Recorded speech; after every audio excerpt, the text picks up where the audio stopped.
Alam mo ba na pwede kang ipahamak ng leaders mo sa bahay, sa barangay, sa school, kahit hari pa yan, kahit presidente pa yan ng bansa mo, pwede kanyang ipahamak, lalo na kung wala kang focus kay Lord, lalo na kung sila ang ginagawa mong Diyos.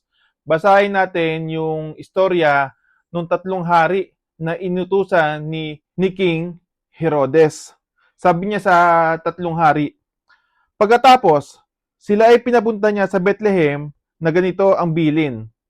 Hanapin niyong mabuti ang sanggol, kapag natagpuan niyo siya, ipagbigay alam niyo sa akin upang ako man ay pumunta ron at sumamba sa kanya.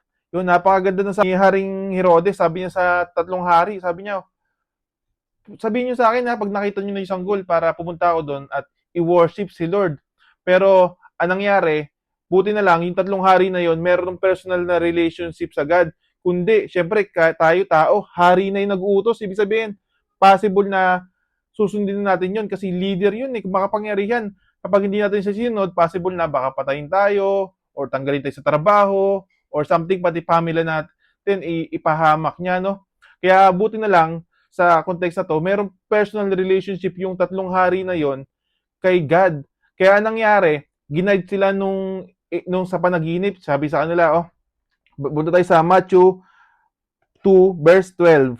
Nang papawi na ang mga pantas, nakatanggap sila ng babala sa pamamagitan ng panaginip na wag nang bumalik kay Herodes, kaya't nag-iba sila ng daan, pauwi. Grabe, grabe, nakita nyo, na kahit leaders pa yung nag-utos sa kanila, kapag sinabi na ng God, talagang susunod sila kahit buhay pa nila ang kapalit.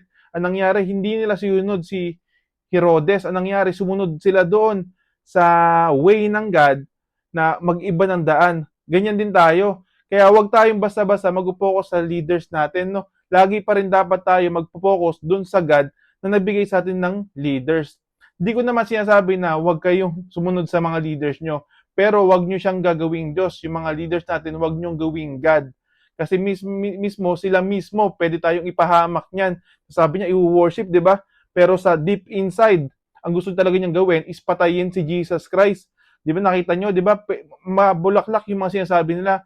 Kaya mangyari, kung yung tatlong hari na yon ay wala sa wala kay Lord, possible na gawin nila. Pero dahil doon, thanks be to God, meron silang Lord. Ang sinunod pa nila, ang nanguna pa rin yung Lord. At ulitin ko ulit ha, hindi ko sinabi na huwag kayong sumunod sa leaders nyo. Ang gawin nyo, huwag nyo siyang gagawing God. Mag-focus pa rin kayo doon sa Lord para bigyan ng wisdom yung mga leaders natin. Doon pa rin tayo mag-focus sa the one na nagbigay sa atin ng leaders. Huwag lang natin gawing God yung leader natin. Amen?